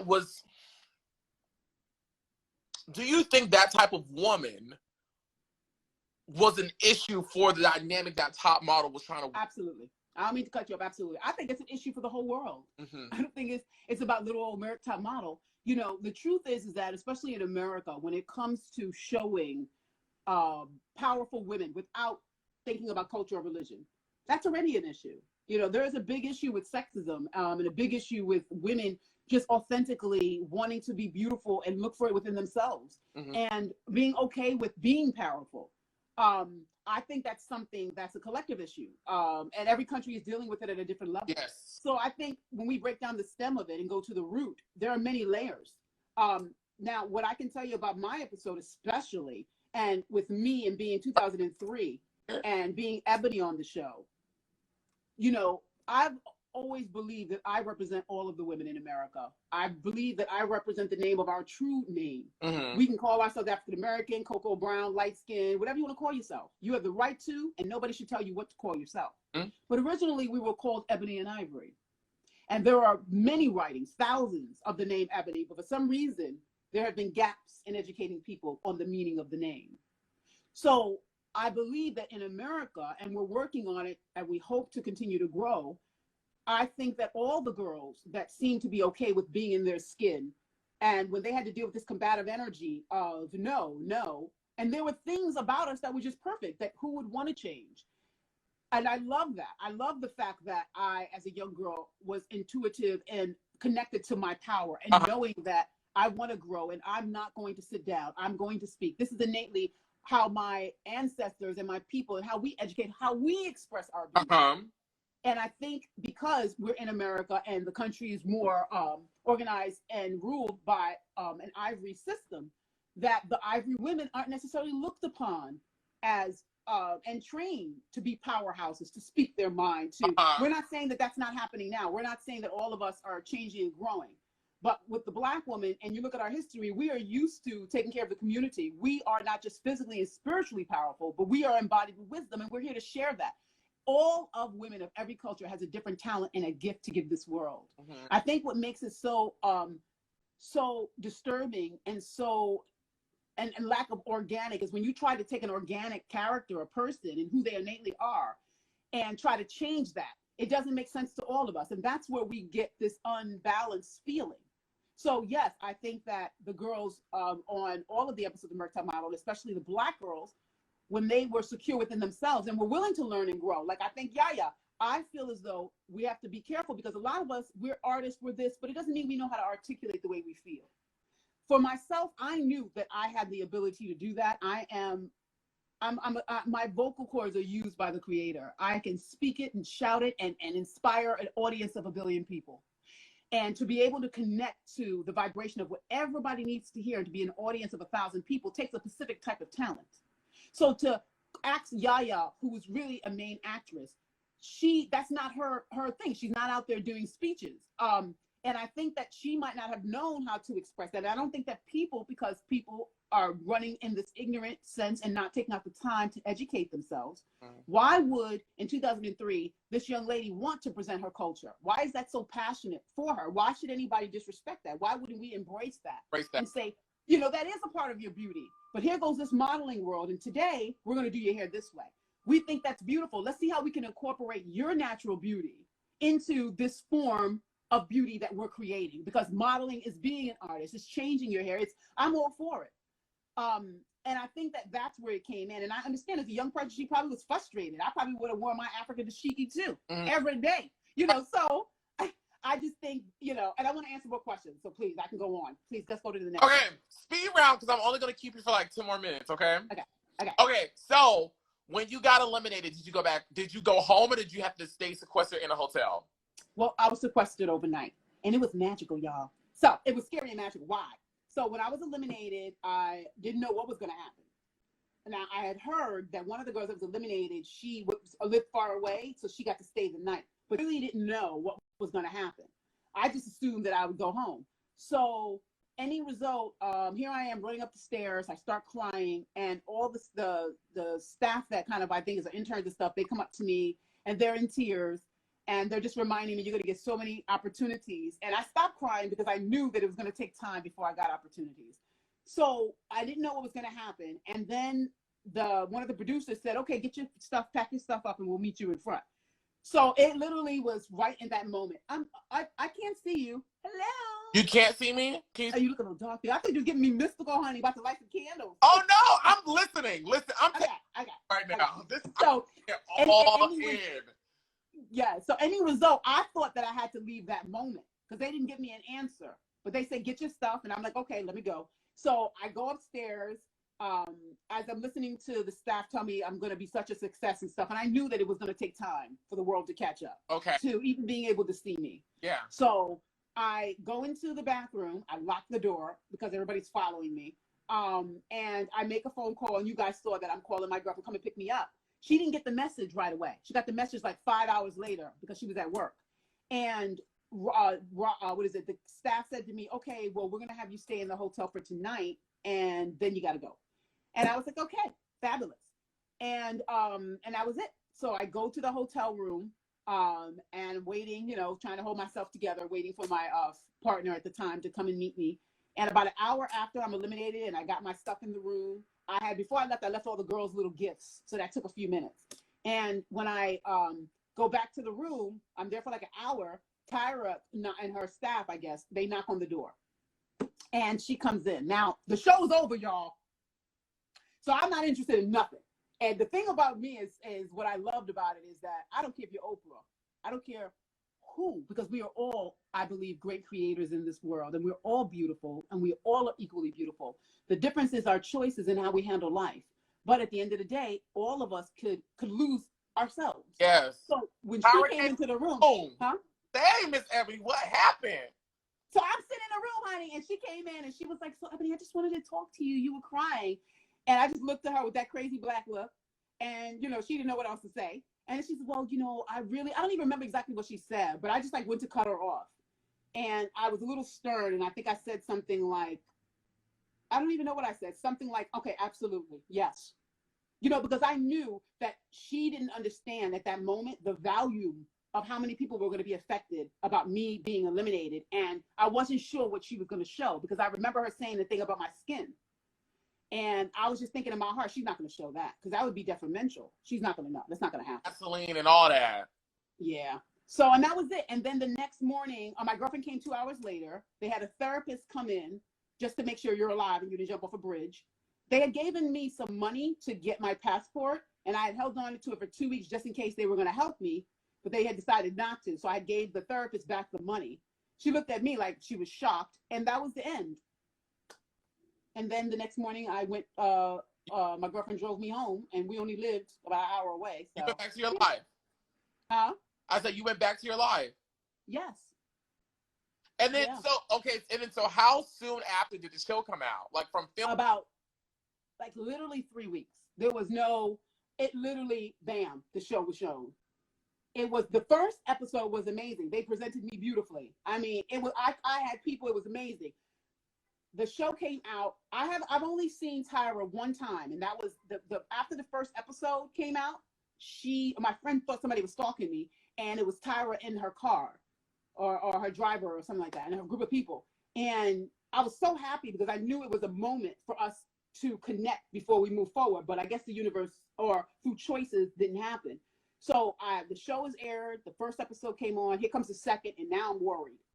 Because I'm realizing, and everybody is like, oh my God, what is going on? Right. And yeah, so I'm somewhere like, oh my God, please, God, don't let me destroy my children, you know. So by my actions. So the second week, I'm so surprised. A car is following me, and I'm not gonna let anybody stalk me. So I jump in the street like a crazy girl, and the windows, they stop the car, and the window rolls down, and it's Tyra. What? So I looked at her, and my friend's like, ah! So I walked over to, I'm already in the middle of the street, so I walk over to the side of the car, and she was like, Ebony, I just want to tell you your skin is beautiful. I gave her this look, honey. I didn't even say anything to her. I just looked at her with this look, and I asked my friend for a pen and a paper. He gives me a pen and a paper, and I write down my new number, and I lead into the car. Her friends are in the car, and they're so sweet. They're like, we love you, Ebony, we love you. And Tyra's just sitting there, and I handed her a paper, and I said, you give me a call when you're ready. And I haven't heard from her since. Yes. That's the story. So let me ask you this. You know what? I don't know if Mr. J is still here, but if he's here, this is really an observation I made, not really something. I was watching this show. It was a beauty trend in 2003, and I actually was going to try to do it today. Bianca Golden helped me out with like contouring my thing line. So hopefully everyone likes my makeup today. But cycle 1, everyone had a smoky eye. Everyone had a smoky eye. Everyone had a smoke. I said, why does everyone have smoked out? Everyone was so smoked out. Okay, but my real question is, were you asked to be a part of All Stars or no? I'm going to say it again. And God is so good. I was actually really surprised. I actually so after like 8 to 10 years after the show, I haven't seen anybody. I have not seen anyone. I only ran into the runway trainer, Jay, which was a very interesting experience. But it was, anyway, so ran into him, said hello, moving on from that. Now I haven't seen anybody. What happened? In like 10 seconds, what happened? That man went to mush me in my head, and I almost had to knock him out. Oh! But we're going to leave the rest of the story. We're going to leave that for another time. For the book. For the book. He mushed your head. I want to tell everybody something about the judges. I have forgave before I walked on that show. I knew I was going to have to deal with some crazy things. And I know that their spirits, all the things that we chose in our decisions, we all have to pay for. And it's a beautiful thing. We can turn all the experiences into beautiful things. I never was mad at any of the judges. They were doing a job. I wish things could have been handled even better, but I know everything happened for a reason. So believe me, when I tell the truth and I'm writing my books and all this stuff, it's all from love. And the truth needs to be said because you can heal people with the truth. When I was told that my skin texture was too rough, you see, the issue here was this. At first, it should have never been said. For the time and the spirit, especially for Blacks and my own Black women in America and what we go through, you could have said anything else. Just to use that, so many people have told me they had to use that to get rid of you so you wouldn't get work. This is just gossip that people have told me. I never really paid attention to those things until I started seeing that I was losing jobs, that people would, call up companies that I would work for and say, oh, is her skin too rough? Is she really? And this carried on for many years. I mean, for the first 8 years of American Top Model, I couldn't walk down the street without people trying to touch me because they wanted to feel if my skin was really rough. I had little girls walk up to me, beautiful little girls, and scream, oh, my skin is rough like yours. Devastated me. Devastated. That is devastating. And I had to, I remember this one woman cut her breast off because she thought if I'm not beautiful, that means that I have to get my breast done to be loved because you're so beautiful. And it ended up being a bad job. Thank God I met with her and we had this great experience. And I hope that I inspired to remind her, that you cannot ask anyone to express your beauty. It's not anybody's choice to. You have to express it the way you believe and what you love. So Jay and Tyra have the right to have their opinions. And I've always said that I will never knock them for that. But at the end of the day, what happened when it comes to the skin is this. The 2 days before we did that last shoot, I had ran out of all my products, shea butter, rosemary, all my stuff that I use. Because none of the girls, who's going to pack when you're young for 3 months? Nobody's going to do that. So I was out of everything. We were sharing toothpaste, y'all. It was deep. So I had to, and there was one audition that I went on. And when I was at the audition, Tyra Banks, and I'm surprised she didn't air this part because they said everything underneath the sun was wrong with me. And Tyra, in front of the judges, said, Ebony, you've been looking really ashy. And I almost I had to hold my face together because I was about to say, Tyra, we need to go to the back and have this conversation. But anyway, so she said everybody to the back, Ebony. Why you want to take everybody to the back? Oh, not anymore. That was 2003, boo. You in the front now. Yeah. Oh, I was a child, baby.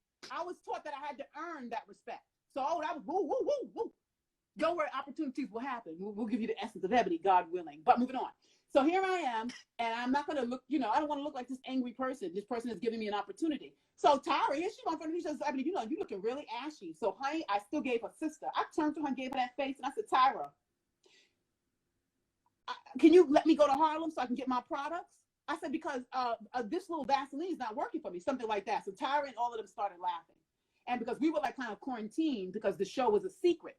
So I couldn't just go to Harlem. Now, in 2003, if you went to Dwayne Reed or Rite Aid, they didn't have really Black products. It was beeswax and Vaseline. And then it said some weird thing, urban product.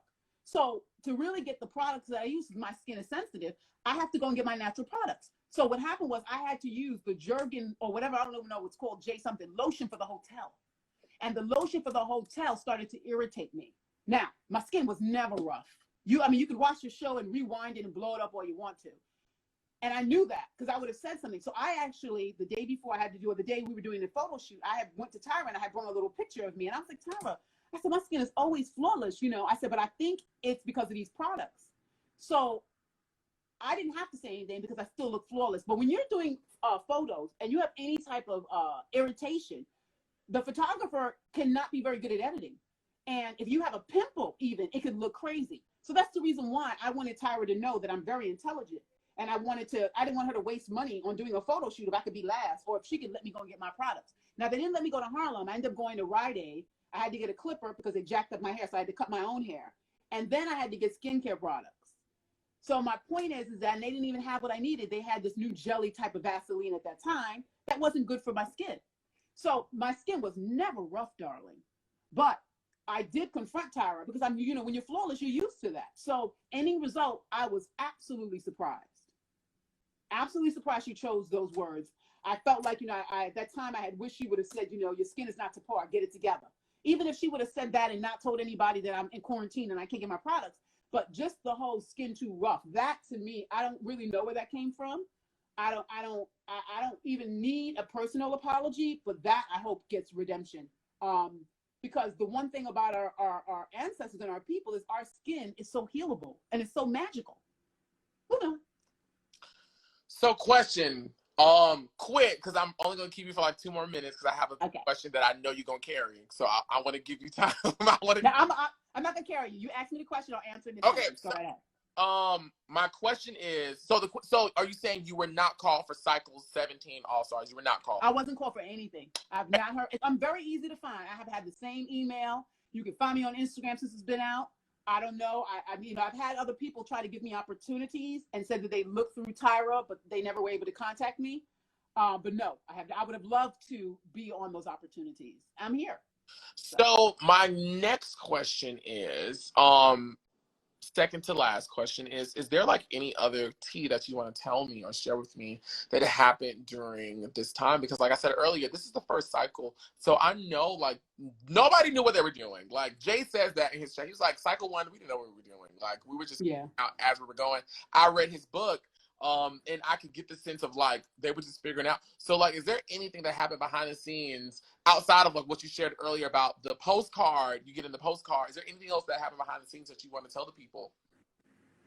I'm happy I was able to clarify, the whole skin thing. Yes, that was amazing. I think that's really important.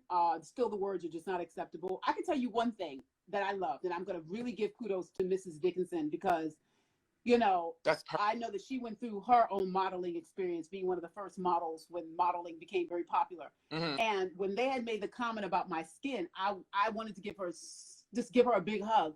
She knew immediately, spiritually, that was not a good idea. So when Tyra went to say that, she stood up and said, I will not be a part of this, to Tyra and to everybody. And she took her chair and turned it backwards and sat. I wanted to jump up and say, sister, yes. I don't care what you do in your personal life, whatever you do, that's your business. It's none of my business. But I felt like at times in life, you have to stand. Mm-hmm. And I was just so honored that she did that for me. I saw this other question down in the comments where Adrienne had said in her live, like, they used to starve you guys and wasn't feeding you guys and like wasn't letting you guys use the bathroom. You guys have to sit hours and hours and hours. Was that going on? Like, do you remember that? No. Oh. They had food for us. They had food. They had always sandwiches. They had Haagen-Dazs ice cream. I remember specifically, and water and juice. And you had a couple of greens. They had base food so you wouldn't starve. Mm-hmm. Because a lot of us, we quit our jobs. Like the same thing like myself. Like I wasn't able to get work for almost 10 years. It was craziness. But no. Waiting for the bathroom, I never had to wait for the bathroom. Maybe she did. I usually did everything I needed to do when the girls were sleeping or not around. So maybe there was a time period where she felt like she had to wait for the bathroom. But there was more than one bathroom, so I think there was 2 or 3. So I don't know about that. Is Ebony Haith in 2020, if she was standing before Tyra Banks right now in this moment, what would... She's right. I love you. When I come to New York City or when you come to Atlanta, I must touch you. Like, I must touch you. I just have to get a piece of what's oozing off of you. But my question is, quick. If you were standing in front of Tyra right now, what would you say to her?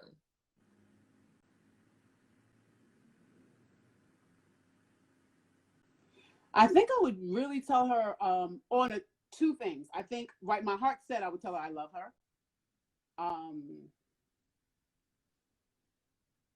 I said something, and it was the last thing that I said to her when I was eliminated. One of the reporters and Mr. Mark and them were asking, and they said, how do you feel you're being eliminated right now? And I really meant it.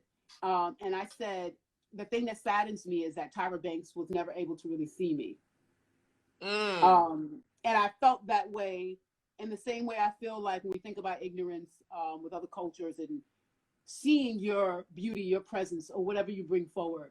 And I think that was the thing that saddened me, that the judges and everybody was going through their whole first time, that they couldn't see the beauty sitting right in front of them. They couldn't see the multi-talented. And it's been almost 20 years, and I know opportunities will come. There's nothing, I'm a singer. There's so many things that I do, and just knowing that it will come. My biggest dream was to be the ambassador of wellness, just a combination of Nina Simone, just everything, which I prayed to play her one day. Mm-hmm. For Maya Angelou, just so many rich Right. people that their stories need to be told that my character fits perfectly. Mm-hmm. So I really would just say to Tyra, you know, can you see me now? I think that's it. And I would hope that we can move forward. I don't have any, I'm so thankful for the opportunity. I think the whole thing with the skin, I have a belief system that she has learned a lot and grown. But I've also learned a lesson from her that every time I educate young people or I take in opportunities to help, I have to be fully responsible to the actions that occur. And she taught me that. You know what? I just am so happy about just how the universe has converged so nicely. And there's certain things going on that I contractually cannot say, but it's just so many beautiful things that have led to this moment right here. And all these moments that I'm sharing with all of the top models. And it means so freaking much to me. And, you know, if I haven't said it before, I'll say it right now, that out of all of the millions and millions and millions and millions of fans who have gotten so much from this show, that the universe selected me to have these moments with you guys. And I just want to say to you, Ebony, I'm so grateful for this opportunity. I'm grateful for this moment. I'm grateful for the character that you displayed on the show, and how unapologetic you were. And I hope, honestly, despite of everything that came out of the situation, the skin situation, you know, you not working for, you know, years, that you realize, despite all that negativity, you still played a big part in something that was so monumental on so many different levels, in reality television, in the modeling world. But most importantly, giving a face and giving a voice to people like me who are queer and Black, and at the time didn't have any representation. And I really, really hope that that is something that you keep with you, because you're looking dead smack in the face someone who as a child saw you and saw girls like you from cycles and cycles and cycles, who then became inspired to do the things that I've done in my life. And that has now led me to this moment to tell you thank you. And I thank you.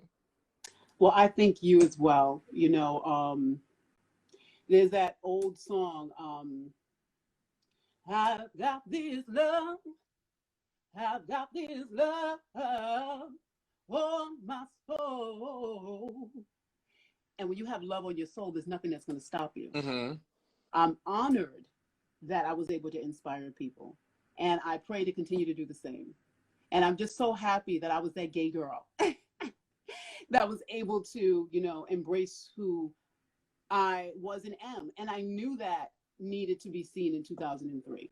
And I'm just really happy that Tyra also wanted to promote that, because I think it was very important for men to know that they're still loved and I'm still gay and there's nothing wrong with being your authentic self. And I hope that I'm able to continue that on this journey, you know, and sharing, you know, the authentic girl that happens to be the Black girl from America, from New York, you know, or whatever I represent, which I hope I leave a legacy of beauty.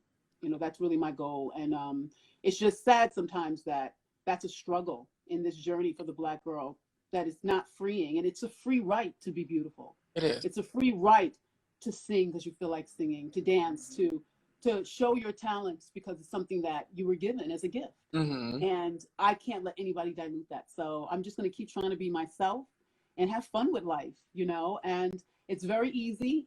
My email is ebonyemeka01@gmail.com, or any producers that think there's an opportunity perfect for me, you can find me on Instagram. I'm working on my website. I'm finishing up 2 books. The book is going to be called America's Next Top Model, Skin Too Rough. It's going to be in 2 parts. The second name of the book will be a surprise. You know, I don't know when the universe will have me publish this or what publisher, but I'm excited. You know, the doors will open, and I'm an actress, I'm a singer, I'm a model, I'm a host, you know, so it's just, you know, knowing that those right opportunities are coming. But I just really am thankful because this is the first time that I've actually really spoke about a lot of the things that you asked. I've never really done a forum or any interview where I've answered questions. So I want you to know that questions that you ask. This is really my first time. I do my own thing on Instagram once in a blue moon. And I have had interviews from Good Morning America, all type of stuff that I haven't even talked about. And I always go back and say the judges had the right to choose who they thought was America's Next Top Model. So it's never any negativity. And I'm just here looking forward to the new journey. Listen, for everyone that's watching, this video will be uploaded on my YouTube. That's Oliver Twixt, spelled with an X, YouTube channel, and you can watch it again. I am so blessed and so grateful for this interview with you. It's been so freaking rewarding. The iconic, the first Ebony America's Next Top Model, the first Ebony girl we saw, the first girl who got a picture, the first Ebony girl to go home, the first Ebony girl to go viral. I'm gonna have a great day. I hope you have a great day, and I am so freaking grateful. Everyone, please follow Miss Ebony Haith on Instagram. And also, I don't mean to interrupt you, but say a prayer for me because my big dream is to be on Ebony magazine. Can you see it? I can. Come on. I'm gonna pray. We're gonna touch and agree, sister. We're gonna touch and agree. Yes, the Ebony show. Come on, y'all. Listen, I have 2 Cycle 2 interviews lined up this week, so please stay on the lookout for that announcement. And you're about to say something. I cut you off. I'm so sorry. No, I'm here to support you, and I'll be watching each one. And I'm thankful that you're giving us a platform to be able to speak. No, so that's definitely a great thing. I thank y'all for even answering my aggravating ass. So I'd be like, do an interview with me. So I'm so grateful. So grateful. Yes. So grateful. Absolutely. Everyone say bye to the iconic Cycle 1 America's Next Top Model, Ebony Haith. Bye, guys. That was freaking amazing, and I'm so grateful for that. Listen, y'all, as I always tell y'all, be sure to pray and kegel, because who doesn't want a tight kitty cat? Until next time, bye. Come home.